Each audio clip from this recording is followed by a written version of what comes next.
Hello dear students, welcome to our channel. ಇದು biology text book for class 11 ಅಂದರೆ first PU ವಿದ್ಯಾರ್ಥಿಗಳಿಗಾಗಿ ಅಂದರೆ PCMB ವಿದ್ಯಾರ್ಥಿಗಳಿಗಾಗಿ ಬಯಾಲಜಿ. ಇದು national council for education research and training NCERT textbook. ಇದು biology textbook. ಅದರಲ್ಲಿ ನಾವು ಇವತ್ತು ಫಸ್ಟ್ ಯೂನಿಟ್ ನೋಡೋಣ. First unit diversity in the living world. ಇದರಲ್ಲಿ 4 ಚಾಪ್ಟರ್ಸ್ ಇದಾವೆ. First chapter the living world, second chapter biological classification, third chapter plant kingdom, fourth chapter animal kingdom. ಇವತ್ತು ನಾವು ಇದರಲ್ಲಿ first chapter the living chapter first ಇದು the living world. ಇದರಲ್ಲಿ ನಾವು ಏನು living world ಅಂದ್ರೆ ಏನಂತ ತಿಳ್ಕೊಳ್ಳೋಣ. How wonderful is the living world. ಹೌದಲ್ವಾ, ನಾವಿರೋ ಅಂತ ವರ್ಲ್ಡ್ ಎಷ್ಟು ವಂಡರ್ಫುಲ್ ಆಗಿದೆ, ಬ್ಯೂಟಿಫುಲ್ ಆಗಿದೆ ನೋಡೋದಕ್ಕೆ. ಹೌದಲ್ವಾ, ತುಂಬಾ ಚೆನ್ನಾಗಿರುವಂಥದ್ದು ನಮ್ಮ world. The wide range of living types is amazing. ಇಡೀ ನಮ್ಮ ಈ ವರ್ಲ್ಡ್ ಅಲ್ಲಿ ಸಾಕಷ್ಟು ರೀತಿಯ ಜೀವಿಗಳಿದಾವೆ. ಎಷ್ಟು ಅಂತ ನಾವು ಅದನ್ನ ಹೇಳೋದಕ್ಕೆ ಆಗೋದಿಲ್ಲ ಅಲ್ವಾ. ಎಷ್ಟೋ ಲಕ್ಷಾನುಗಟ್ಲೆ ಕೋಟ್ಯಾನುಗಟ್ಲೆ ಜೀವಿಗಳಿದಾವೆ. ನಾವು ನೋಡಿರೋದು ನಮಗೆ ಅನ್ಸುತ್ತೆ ಒಂದ್ಸಲ. ಇವಾಗ ನೋಡಿ, ನಮ್ದು ಭೂಭಾಗ ಇರೋದು ನಮ್ಮ ಭೂಮಿಯ ಮೇಲೆ 3ರಷ್ಟು ನೀರಿದೆ ಅಲ್ವಾ. ಮುಕ್ಕಾಲು ಭಾಗದಷ್ಟು ನೀರಿದೆ, ಕೇವಲ ಕಾಲ್ ಭಾಗದಷ್ಟು ಮಾತ್ರ ಭೂಮಿ ಇರೋದು. ನಾವು ಭೂಮಿ ಮೇಲಿರುವಂತ ಕ್ರಿಯೇಚರ್ಸ್ ನ ನೀವು ನೋಡಿ, ಎಷ್ಟು ವೆರೈಟೀಸ್ ಆಫ್ ಕ್ರಿಯೇಚರ್ಸ್ ಇದಾವೆ ಅಲ್ವಾ. ಪ್ರಾಣಿಗಳಿರ್ಬೋದು, ಪಕ್ಷಿಗಳಿರ್ಬೋದು, ಕೀಟಗಳಿರ್ಬೋದು, ಮೈಕ್ರೋ ಆರ್ಗ್ಯಾನಿಸಮ್ಸ್ ಇರ್ಬೋದು, ಸಾಕಷ್ಟು ರೀತಿಯ ಅಂದ್ರೆ ಟ್ರೆಮೆಂಡಸ್ ಟೈಪ್ಸ್ ಆಫ್ ಆರ್ಗ್ಯಾನಿಸಮ್ಸ್ ಇದಾವೆ. ಅಂತದ್ರಲ್ಲಿ ಅಂದ್ರೆ ಕಾಲು ಭಾಗ ಇರುವಂತಹ ಭೂಮಿಯಲ್ಲೇ ಇಷ್ಟೊಂದು ರೀತಿಯ ಜೀವಿಗಳಿರುವಾಗ, ಇನ್ನು ಮುಕ್ಕಾಲು ಭಾಗ ಇರುವಂತಹ ವಾಟರ್ ನಲ್ಲಿ ನಾವು ನೋಡಿರೋದಕ್ಕೆ ಸಾಧ್ಯ ಇಲ್ಲ ಅಂತ ಸಾಕಷ್ಟು ಜೀವಿಗಳು ಇರಬಹುದು ಇನ್ನೂ ಅಲ್ವಾ. ಅಂದ್ರೆ ಇಡೀ ನಾವು ನಮ್ಮ ಭೂಭಾಗ, ನಮ್ಮ ಇಡೀ ಅರ್ಥನ ನಾವು ಕ್ಯಾಲ್ಕುಲೇಟ್, ನಮ್ಮ ವರ್ಲ್ಡ್ ಅಂದ್ರೆ ಅರ್ಥನೇ. ಆ ಅರ್ಥಲ್ಲಿ ಸಾಕಷ್ಟು ರೀತಿಯ ಕ್ರಿಯೇಚರ್ಸ್ ಇದಾವೆ. ನಮಗೆ ಗೊತ್ತಿರೋವು ಇರಬಹುದು, ಗೊತ್ತಿಲ್ಲದವನು ಕೂಡ ಸಾಕಷ್ಟು ಇರಬಹುದು. The extraordinary habitat in which we find living organisms. ಇಂಥ ಎಕ್ಸ್ಟ್ರಾರ್ಡಿನರಿ ಹ್ಯಾಬಿಟಾಟ್ ಅಲ್ಲಿ ನಾವು ಸಾಕಷ್ಟು ಲಿವಿಂಗ್ ಆರ್ಗ್ಯಾನಿಸಮ್ಸ್ ನ ಫೈಂಡ್ ಔಟ್ ಮಾಡಬಹುದು. Be it cold mountains, deciduous forest, ocean, freshwater lakes, desert or hot springs, leave us speechless. ನಮ್ಮ habitats cold mountains ಇದಾವೆ, deciduous ಅಂದ್ರೆ ಎಲೆ ಉದುರುವಂತಹ forests, oceans, fresh water lakes ನಮ್ಮ ಕೆರೆಗಳು, ಆಮೇಲೆ ಹಳ್ಳ ಕೊಳ್ಳಗಳು, ಡೆಸರ್ಟ್ಸ್, ಹಾಟ್ ಸ್ಪ್ರಿಂಗ್ ಬಿಸಿ ನೀರಿನ ಬುಗ್ಗೆಗಳು ಅಂತ ಕೇಳಿದಿರಲ್ವಾ, ಆತರ ಬಿಸಿ ನೀರಿನ ಬುಗ್ಗೆಗಳು. ಅವೆಲ್ಲ ನಾವು ಅದನ್ನೆಲ್ಲ ನಾವು ಸುಮ್ಮನೆ ಜಸ್ಟ್ ಇವಾಗ ಮಾತಾಡಿದ್ರೇನೆ ವಾವ್ ಎಷ್ಟೊಂದು types of varieties of nature ಇದೆ ಅಲ್ವಾ ಅಂತ ನಮಗೆ ಅನ್ಸುತ್ತಲ್ವಾ. ಅದು ನಮ್ಮನ್ನ ಸ್ಪೀಚ್ಲೆಸ್ ಆಗಿ ಮಾಡ್ಬಿಟ್ಟಿದೆ. The beauty of galloping horse, of the migrating birds, the valley of flowers or the attacking shark evokes awe and a deep sense of wonder. ನಮ್ಮಲ್ಲಿ ಎಷ್ಟು ವಂಡರಿಂಗ್ ಇದೆ ಅಂದ್ರೆ, ಒಂದು ಗ್ಯಾಲಪಿಂಗ್ ಹಾರ್ಸ್ ನೋಡಿದಾಗ್ಲಿ, migrating birds, valley of flowers. ನಾವು ಈ Himalayan mountain region ಅಲ್ಲಿ ಹೋದ್ರೆ ಈ ಫ್ಲವರ್ ವ್ಯಾಲೀಸ್ ಎಷ್ಟೋ ಕಿಲೋಮೀಟರ್ ವರ್ಗು ಫ್ಲವರ್ ವ್ಯಾಲೀಸ್ ಇರ್ತವೆ. ಅಂದ್ರೆ ನಾವು ಜಸ್ಟ್ ನೋಡಿ, ನಾವು ಒಂದು ಗೂಗಲ್ ಅಲ್ಲಿ ಸರ್ಚ್ ಮಾಡಿ ಹಿಮಾಲಯನ್ ರೀಸನ್ ಅಂತ, ಅಲ್ಲೇ ಬರ್ತವೆ ಕಲರ್ಫುಲ್ ಆಗಿರುವಂತವು. ಎಷ್ಟು ಯಾವ ತರ ನಾವು ಇಲ್ಲಿ ಆ ತರ ಫ್ಲವರ್ ಇರ್ತವೆ ಅಂತ ಇಮ್ಯಾಜಿನ್ ಮಾಡೋದಕ್ಕೂ ಸಾಧ್ಯ ಇಲ್ಲ. ಅಷ್ಟು ಬ್ಯೂಟಿಫುಲ್ ಆಗಿರುವಂತಹ ಫ್ಲವರ್ ವ್ಯಾಲೀಸ್ ಇದಾವೆ. ಆಮೇಲೆ ಅಟ್ಯಾಕಿಂಗ್ ಶಾರ್ಕ್ evokes awe ಅಂದ್ರೆ ಎಷ್ಟೆಲ್ಲ ರೀತಿಯ ಡೀಪ್ ಸೆನ್ಸ್ ಆಫ್ ವಂಡರ್. ನಮ್ಮ ವಂಡರ್ ಅಲ್ಲಿ ಈ ಅರ್ತ್ ಅಲ್ಲಿ ಎಷ್ಟೆಲ್ಲ ವಂಡರ್ಸ್ ಇದಾವೆ. The ecological conflict and cooperation among members of a population and among populations of a community or even the molecular traffic inside the cell make us deeply reflect on what indeed is life. ನಮ್ಗೆ ಇದೆಲ್ಲ ಸರಿ. ಈಗ ಇದೆಲ್ಲ ಅಂದ್ರೆ ಸಾಕಷ್ಟು ಜೀವಿಗಳಿದಾವೆ, varieties ಇದಾವೆ, ಸಾಕಷ್ಟು ಒಳ್ಳೊಳ್ಳೆ ನಮ್ಗೆ ಸ್ಪೀಚ್ಲೆಸ್ ಮಾಡುವಂತಹ ಪಾರ್ಟ್ಸ್ ಇದಾವೆ ಅರ್ಥಲ್ಲಿ. ಅದೆಲ್ಲ ಇದ್ರೂ ನಮಗೆ ಇನ್ ನೀಡ್ ಆಫ್ ಲೈಫ್ ಅಂದ್ರೆ what is in need of life? This question has two implicit questions within it. The first is technical one and seek answer to what living is as opposite to the non-living.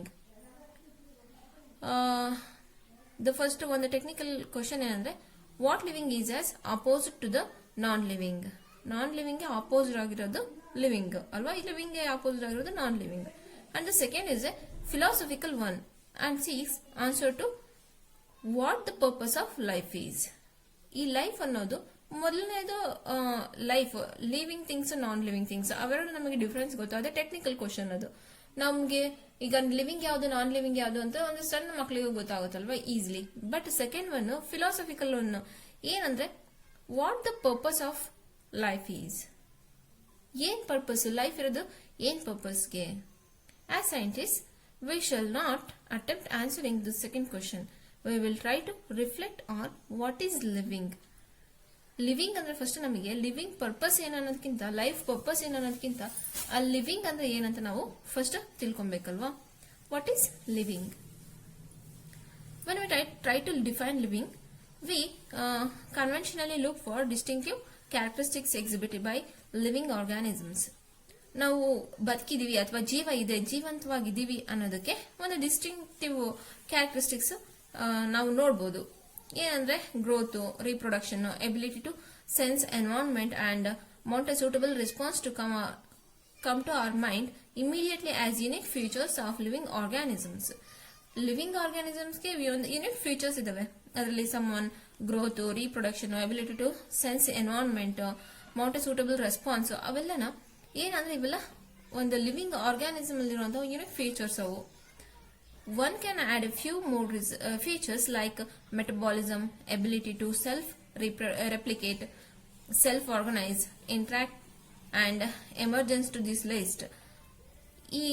ಈ living ಗೆ ಇನ್ನ ಕೆಲವೊಂದನ್ನು ನಾವು ಕೆಲವೊಂದು more ಆಗಿ add ಮಾಡ್ಬೇಕಂದ್ರೆ ಏನಂದ್ರೆ features ನ metabolism, ability to self replicate, self organise, interaction, ಅವೆಲ್ಲನ ಒಂದು ಲಿವಿಂಗ್ ಆರ್ಗಾನಿಸಮ್ ಅಲ್ಲಿ ಇರುವಂತಹ features. Let us try to understand each of these. ಅದರಲ್ಲಿ ನಾವು ಇಷ್ಟನ್ನ ಅಂಡರ್ಸ್ಟ್ಯಾಂಡ್ ಒಂದ್ ಸ್ವಲ್ಪ ಅದ್ರ ಬಗ್ಗೆ ತಿಳುವಳಿಕೆ ದಟ್ ಮೀನ್ಸ್ ತಿಳ್ಕೊಳೋದಕ್ಕೆ ನೋಡೋಣ. All living organisms grow. ಇದು ನೋನ್ ಥಿಂಗ್. ಎಲ್ಲಾ ಜೀವಿಗಳು, ದಟ್ ಮೀನ್ಸ್ ಜೀವಿಗಳು ಅಂದ್ರೆ ಜೀವ ಇರುವಂತಹ ಜೀವಿಗಳು ಗ್ರೋ ಅನ್ನು ಬೆಳೀತವೆ. Increase in mass and increase in number of individuals are twin characteristics of growth. Growth ನ ಎರಡು ಟ್ವಿನ್ ಕ್ಯಾರೆಕ್ಟರಿಸ್ಟಿಕ್ಸ್ ಏನಂದ್ರೆ ಒಂದು ಮಾಸ್ ಮೀನ್ಸ್ ದಪ್ಪ ಆಗೋದು, increase in number of individuals. Number of individual ಅದನ್ನ ಇನ್ಕ್ರೀಸ್ ಅಂದ್ರೆ 1 by 1 ಇನ್ಕ್ರೀಸ್ ಮಾಡೋದು, ಇನ್ಕ್ರೀಸ್ ಇನ್ ಇಂಡಿವಿಜುವಲ್ ನಂಬರ್ಸ್. ಇವೆರಡನ್ನು ಗ್ರೋತ್ ನ ಎರಡು ಕ್ಯಾರೆಕ್ಟರಿಸ್ಟಿಕ್ಸ್. ಒಂದು ಮಾಸ್ ಅಂದ್ರೆ ದೊಡ್ಡದಾಗ್ತಾ ಹೋಗೋದು, second one individuals, increase in number of individuals, ಅದರ ಸಂತತಿನ ಜಾಸ್ತಿ ಮಾಡ್ಕೊಂತ ಹೋಗೋದು, ಅದನ್ನ ನಾವು ಗ್ರೋತ್ ಅಂತ ಕರಿತೀವಿ. A multicellular organism grown by cell division. In plants this growth by cell division occurs continuously throughout their lifespan. In animals, this growth is seen only up to a certain age. Cell division ಆಗೋದ್ರಿಂದ growth ಆಗುತ್ತೆ ಅಲ್ವಾ? Cell division ಆಗೋದ್ರಿಂದ growth ಆಗುತ್ತೆ. ಇನ್ plants, growth by cell division occurs continuously through out the life span. Plants ಅಲ್ಲಿ ನೋಡಿ ನೀವು, ಅವು ಅದ್ರ ಲೈಫ್ ಸ್ಪ್ಯಾನ್ ಫುಲ್ ಅವು ಗ್ರೋನ್ ಆಗ್ತಾನೆ ಇರ್ತವೆ. ಈ ವರ್ಷ ಎಷ್ಟಿದೆ, ಇನ್ನೊಂದು ವರ್ಷ ಇನ್ನೊಂದ್ ಸ್ವಲ್ಪ ಬ್ರಾಂಚಸ್ ಬೆಳ್ಕೊಂತತೆ, ನೆಕ್ಸ್ಟ್ ಇಯರ್ ಇನ್ನೊಂದ್ ಸ್ವಲ್ಪ ಬ್ರಾಂಚಸ್ ಬೆಳ್ಕೊಂತತೆ, ಹಂಗೆ ಇಯರ್ಲಿ ಅದು ಗ್ರೋನ್ ಅಪ್ ಆಗ್ತಾನೆ ಇರುತ್ತೆ. ಹೆಂಗೆ ಅಂದ್ರೆ ಅದ್ರ ಲೈಫ್ ಸ್ಪ್ಯಾನ್ ಫುಲ್ ಅದು ಥ್ರೂ ಔಟ್ ಆಗಿ ಕಂಟಿನ್ಯೂಸ್ ಆಗಿ ಗ್ರೋ ಆಗ್ತಾನೆ ಇರುತ್ತೆ. But in animals this grow is seen only up to the certain age. But animals ಅಲ್ಲಿ ಆ ತರ ಆಗೋದಿಲ್ಲ, ಅದು ಸರ್ಟನ್ ಏಜ್ ವರ್ಗು ಮಾತ್ರ. ಈಗ ನೋಡಿ, ನಾವು ಹ್ಯೂಮನ್ ಬೀಯಿಂಗ್ಸ್ ಅಂದ್ರೆ ಒಂದು 18 ವರ್ಗುನು ಬೆಳಿತೀವಿ, ಬೇಡ ಮ್ಯಾಕ್ಸಿಮಮ್ ಅಂದ್ರೆ ಒಂದು 20 years ವರ್ಗು ಬೆಳಿತೀವಿ. ಅದನ್ನ ಬಿಟ್ಟರೆ ಅದ್ರ ಮೇಲೆ ನಾವು ಬೆಳೆಯೋದಿಲ್ಲ. ಅದೇ ರೀತಿ ಬೇರೆ ಅನಿಮಲ್ಸ್ ಅಷ್ಟೇ ಸರ್ಟನ್ ಏಜ್ ವರ್ಗು ಮಾತ್ರ ಬೆಳಿತವೆ, ಅದಾದ್ಮೇಲೆ ಅದ್ರ ಗ್ರೋತ್ ಸ್ಟಾಪ್ ಆಗ್ಬಿಡುತ್ತೆ. However, cell division occurs in certain tissues to replace the lost cell. Unicellular organisms grow by cell division.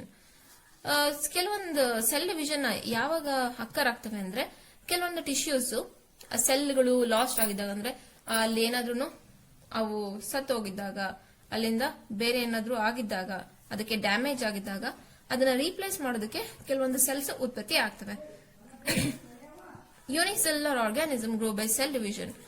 One can easily observe this in vitro cultures by simply counting the numbers of cells under the microscope. Unicellular organisms ಹೆಂಗೆ grown ಆಗ್ತವೆ ಅಂದ್ರೆ cell division ಇಂದ. ಅದು ಮುಂದೆ ನಿಮಗೆ ಹೋಗ್ತಾ ಹೋಗ್ತಾ ಗೊತ್ತಾಗುತ್ತೆ ಸೆಲ್ ಡಿವಿಷನ್ ಅಂದ್ರೆ ಏನು, ಅದು ಹೆಂಗ್ ಆಕಾರ ಆಗುತ್ತೆ, ಅದರಿಂದ ಹೊಸ ಆರ್ಗಾನಿಸಮ್ ಹೆಂಗ್ ಉತ್ಪತ್ತಿ ಆಗುತ್ತೆ ಅಂತ. Observe this in vitro culture. Vitro culture means ಒಂದು ಜೀವಿಯಿಂದ ಹೊರಗಡೆ ನಡೆಯುವಂತಹ ಒಂದು ಏನು ಕಲ್ಚರ್ ಇದು. ಕಲ್ಚರ್ ಅಂದ್ರೆ ಈಗ ಸಾಮಾನ್ಯವಾಗಿ ಎರಡು ಮೀನಿಂಗ್ ಇದಾವೆ. ಕಲ್ಚರ್ ಅಂದ್ರೆ ಒಂದು ನಾವು ಸಂಸ್ಕೃತಿ ಅಂತ ಕರಿತೀವಿ, ಇನ್ನೊಂದು ಕಲ್ಚರ್ ಅಂದ್ರೆ ನಾವು ಈ ಬಯಾಲಜಿಯಲ್ಲಿ ಯೂಸ್ ಮಾಡುವಂತ tissue culture. Tissue culture means ಟಿಶ್ಯೂಗಳಿಗೆ ಸಂಬಂಧಿಸಿದಂತೆ ಅದ್ರದ್ದು ಏನು ಫುಲ್ ವರ್ಕ್ ಮಾಡೋದನ್ನ ಅದನ್ನ ಕಲ್ಚರ್ ಅಂತ ಕರೀತಾರೆ. ಅದೇ ತರ ಇದು ಒಂದು ಇನ್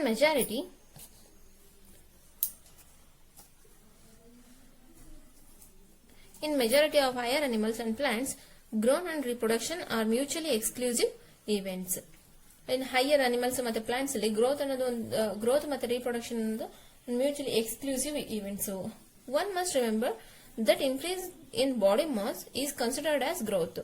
ನಾವು ಬಾಡಿ ಮಾಸ್ ಅಲ್ಲಿ ಇನ್ಕ್ರೀಸ್ ಆದ್ರೆ ನಾವು ಅದನ್ನ ಗ್ರೋತ್ ಅಂತ ಕನ್ಸಿಡರ್ ಮಾಡ್ತೀವಿ ಅಲ್ವಾ. ನಾನ್ living objects also growth if you take increase in body mass as criterion of growth. ನಾವೀಗ ಲಿವಿಂಗ್ ಥಿಂಗ್ಸ್ ಅಲ್ಲಿ ನಾವು ಒಬ್ಬ ಸಣ್ಣ ಮಗು ದೊಡ್ಡ ಎತ್ತರಕ್ಕಾಗಿ ಬೆಳೆದು ಒಬ್ಬ ಮನುಷ್ಯ ವಯಸ್ಕಾಗಿ ಒಂದು ಲೆವೆಲ್ಗೆ ಅವನು ಗ್ರೋನ್ ಅಪ್ ಆಗಿದ್ದಾನೆ ಅಂದ್ರೆ ಅವನ ಬಾಡಿ ಚೆನ್ನಾಗಿ ಎಕ್ಸ್ಪ್ಯಾಂಡ್ ಆಗಿದೆ ಮತ್ತೆ ಗ್ರೋತ್ ಆಗಿದೆ ಅಂದ್ರೆ ನಾವು ಅದನ್ನ ಗ್ರೋತ್ ಅಂತಾನೆ ಕರೆಯೋದು ಅಲ್ವಾ. ಚೆನ್ನಾಗಿ ಬೆಳೆದಿದ್ದಾನೆ, ಅವನ ಬಾಡಿಯಲ್ಲಿ ಇನ್ಕ್ರೀಸ್ ಆಗಿದೆ ಅಂದ್ರೆ ಅದನ್ನ ಗ್ರೋತ್ ಅಂತ ಕರಿತೀವಿ ಹೌದಲ್ವಾ. ಅದೇ ರೀತಿ non living objects also grow if we take increase in body mass as a criterion for growth. ನಾವು ಒಂದು ಬಾಡಿ ಮಾಸ್ ಅಲ್ಲಿ ಇನ್ಕ್ರೀಸ್ ಆಗುವಂತ ಕ್ರೈಟೀರಿಯನ್ ನಾವು ಗ್ರೋತ್ ಅಂತ ತಗೊಳೋದಾದ್ರೆ ನಾನ್ ಲಿವಿಂಗ್ ಥಿಂಗ್ಸ್ ಕೂಡ ಗ್ರೋನ್ ಆಗ್ತವೆ ಅಲ್ವಾ. ನಾವು ಈ ಬಾಡಿ ಮಾಸ್ ಇನ್ಕ್ರೀಸ್ ಆಗೋದನ್ನ ನಾವು ಒಂದು ಕ್ರೈಟೀರಿಯಾ ಆಫ್ ಗ್ರೋತ್ ಅಂತ ತಗೊಳೋದಾದ್ರೆ ನಾನ್ ಲಿವಿಂಗ್ ಥಿಂಗ್ಸ್ ಕೂಡ ಗ್ರೋತ್ ಆಗ್ತವೆ.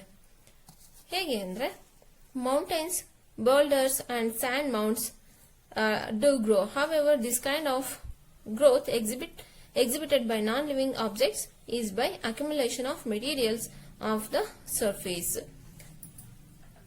ಮೌಂಟೈನ್ಸ್ ಅಲ್ಲಿ ಮತ್ತೆ ಈ ಸ್ಯಾಂಡ್ ಮೌಂಟ್ಸ್ ಬೌಲ್ಡರ್ಸ್ ಅಲ್ಲಿ ಬಂದ್ಬಿಟ್ಟು ಅವೇನಾಗ್ತವೆ ಅಕ್ಯುಮುಲೇಷನ್ ಆಗ್ತಾ ಮೌಂಟೈನ್ಸ್ ಏನಾಗ್ತದೆ ಎನ್ಲಾರ್ಜ್ ಆಗ್ತಾ ಹೋಗುತ್ತೆ. ಈಗ ಫಾರ್ ಎಕ್ಸಾಂಪಲ್ ಈ ಸ್ಯಾಂಡ್ ನೋಡಿ, ಈಗ ಮರುಭೂಮಿಗಳಲ್ಲಿ ಸ್ಯಾಂಡ್ ಏನಾಗುತ್ತೆ ಗಾಳಿ ಬಂದಾಗ ಒಂದ್ ಕಡೆಯಿಂದ ಇನ್ನೊಂದ್ ಕಡೆಗೆ ರೀಪ್ಲೇಸ್ ಆಗಿ ಒಂದ್ ಕಡೆ ಇನ್ನೂ ತುಂಬಾ ಒಂದ್ ಸ್ವಲ್ಪ ಎತ್ತರ ಇರೋಂಥ ದಿಬ್ಬ ಇನ್ನೂ ಜಾಸ್ತಿ ಆಗುತ್ತೆ ಅಲ್ವಾ. ಮೌಂಟೈನ್ಸ್ ಅಷ್ಟೇನೆ, ಅದ್ರ ಮೇಲೆ ಅದು ನಮ್ಮ ಸಡನ್ ಚೇಂಜ್ ಅಲ್ಲ, ಅದು ನಿಧಾನಕ್ಕಾಗುವಂತ ಚೇಂಜ್. ಈ ಸ್ವಲ್ಪ ಇರುವಂತಹ ಸ್ಟೋನ್ ಅದ್ರ ಮೇಲೆ ಅಕ್ಯುಮುಲೇಟ್ ಆಗಿ ಬೇರೆ ಬೇರೆ ಸಣ್ಣ ಸಣ್ಣ ಸ್ಟೋನ್ಗಳು ಅಕ್ಯುಮುಲೇಟ್ ಆಗಿ ಅದು ಇನ್ನೂ ದೊಡ್ಡದಾಗಿ ಗ್ರೋನ್ ಅಪ್ ಆಗುತ್ತೆ. ಮತ್ತೆ ಈ ಬಂಡೆಗಳು, ಸಮುದ್ರದ ತೀರದಲ್ಲಿ ಇರುವಂತಹ ಬಂಡೆಗಳು ನೋಡಿ, ಅದಕ್ಕೆ ಪ್ರತಿ ಬಾರಿ ನೀರಿನ ಅಲೆಗಳು ಬಂದು ಒಡೆದಾಗ ಅದರಲ್ಲಿರುವಂತಹ ಯಾವ್ದೋ ಒಂದು ವೇಸ್ಟಿಂಗ್ ಬಂದ್ಬಿಟ್ಟು ಅದ್ರ ಮೇಲೆ ಹಂಗೆ ಕುತ್ಕೊಳುತ್ತೆ. ಅದ್ರ ಮೇಲೆ ಇನ್ನೊಂದ್ ಸ್ವಲ್ಪ ಬಂದು ಆ ಅಲೆಗಳು ಬಡ್ದಾಗ ಇನ್ನೊಂದ್ ಸ್ವಲ್ಪ ಹಂಗೆ ಅಕ್ಯುಮುಲೇಟ್ ಆಗ್ತಾ ಅದು ಇನ್ನೂ ಸ್ವಲ್ಪ ದೊಡ್ಡದಾಗಿ ಗ್ರೋನ್ ಆಗುತ್ತೆ. ಅಂದ್ರೆ ಮಾಸ್ ಅಲ್ಲಿ ಇನ್ಕ್ರೀಸ್ ಆಗೋದು ಒಂದು ಕ್ರೈಟೀರಿಯಾ ಅಂದ್ರೆ ನಾನ್ ಲಿವಿಂಗ್ ಥಿಂಗ್ಸ್ ಕೂಡ ಹಿಂಗೆ ಅಕ್ಯುಮುಲೇಷನ್ ಆಗೋದ್ರ ಮೂಲಕ ಬೆಳಿತಾವಲ್ವಾ. ಆಗ ನಾನ್ ಲಿವಿಂಗ್ ಥಿಂಗ್ ಗ್ರೋನ್ ಆದಂಗೆ ಆಯ್ತಲ್ವಾ. ಇನ್ living organism growth is from inside. Living organism ಅಲ್ಲಿ ಗ್ರೋತ್ ಅನ್ನೋದೇನಾಗುತ್ತೆ ಇನ್ಸೈಡ್ ಇಂದ ಆಗುತ್ತೆ. ಸೆಲ್ಗಳು ಏನಾಗುತ್ತೆ ಜಾಸ್ತಿ ಆಗ್ತಾ ಅದು ಬಾಡಿ ಮಾಸ್ ಇನ್ಕ್ರೀಸ್ ಆಗುತ್ತೆ. Growth therefore can not be taken as A defining property of A living organism. ಇದ್ರ ಮೂಲಕ ಇವರು ಏನ್ ಹೇಳ್ತಾ ಇದಾರಂದ್ರೆ ಗ್ರೋತ್ ಅನ್ನೋದು ನಾವು ಈಗ ಅದನ್ನ ಒಂದು ಲಿವಿಂಗ್ ಆರ್ಗಾನಿಸಮ್ ನ ಪ್ರಾಪರ್ಟಿ ಅಂತ ಡಿಫೈನ್ ಮಾಡೋದಕ್ಕೆ ಆಗೋದಿಲ್ಲ. ಯಾಕಂದ್ರೆ ಲಿವಿಂಗ್ ಥಿಂಗ್ಸ್ ಗ್ರೋನ್ ಆಗ್ತವೆ, ನಾನ್ ಲಿವಿಂಗ್ ಥಿಂಗ್ಸ್ ಗ್ರೋನ್ ಆಗ್ತವೆ. ಅದಕ್ಕೋಸ್ಕರ ಇದು ಒಂದು ಇದೊಂದು ಲಿವಿಂಗ್ ಆರ್ಗ್ಯಾನಿಸಮ್ ನ ಒಂದು ಪ್ರಾಪರ್ಟಿ ಅಂತ ನಾವು ಇದನ್ನ ಡಿಫೈನ್ ಮಾಡೋದಕ್ಕಾಗೋದಿಲ್ಲ ಅಂತ ಹೇಳ್ತಾ ಇದ್ದಾರೆ. Conditions under which it can be observed in all living organisms have to be explained, and then we understand that it is a characteristics of living system. ಇದ್ರ ನಾವು ಈ ಕಂಡೀಷನ್ ನೋಡೋದಾದ್ರೆ ಲಿವಿಂಗ್ ಆರ್ಗಾನಿಸಮ್ಸ್ ಕೂಡ expand ಆಗ್ತವೆ ಮತ್ತೆ ನಾನ್ living things ಕೂಡ ಬೆಳೆಯುತ್ತೆ. Then we understand that it is a characteristic of living organism. A dead organism does not grow. ಒಂದು ಸತ್ತೋಗಿರೋಂಥ ಜೀವಿ ಬೆಳೆಯೋದಿಲ್ಲ ಅಲ್ವಾ, ಹೌದಲ್ವಾ? ಅದೊಂದು ನಾನ್ ಲಿವಿಂಗ್ ಥಿಂಗ್ ಆಗುತ್ತೆ. ಅಂದ್ರೆ ಇಲ್ಲಿ ಒಟ್ಟಾರೆಯಾಗಿ ಹೇಳುವಂಥದ್ದು ಏನಂದ್ರೆ, ನಾವು ಒಂದು ಗ್ರೋತ್ ಅನ್ನೋದನ್ನ ಲಿವಿಂಗ್ ಥಿಂಗ್ ನ ಪ್ರಾಪರ್ಟಿ ಅಂತ ಡಿಫೈನ್ ಮಾಡೋದಕ್ಕೆ ಆಗೋದಿಲ್ಲ. ನಾನ್ ಲಿವಿಂಗ್ ಥಿಂಗ್ಸ್ ಗ್ರೋನ್ ಆಗ್ತವೆ, ಲಿವಿಂಗ್ ಥಿಂಗ್ಸ್ ಗ್ರೋನ್ ಆಗ್ತವೆ. ಲಿವಿಂಗ್ ಥಿಂಗ್ಸ್ ಹೆಂಗ್ ಗ್ರೋನ್ ಆಗ್ತವೆ? ಬಾಡಿ ಇನ್ಸೈಡ್ ಇಂದ ಗ್ರೋನ್ ಆಗ್ತವೆ. But non living things body outside ಇಂದ ಅಕ್ಯುಮುಲೇಷನ್ ಆಗ್ತಾ ಗ್ರೋನ್ ಆಗ್ತವೆ. Thank you for watching. ಇದರ ಮುಂದಿನ ಪಾರ್ಟ್ಗೆ ನೆಕ್ಸ್ಟ್ ವೇಟ್ ಮಾಡ್ತಾ ಇರಿ.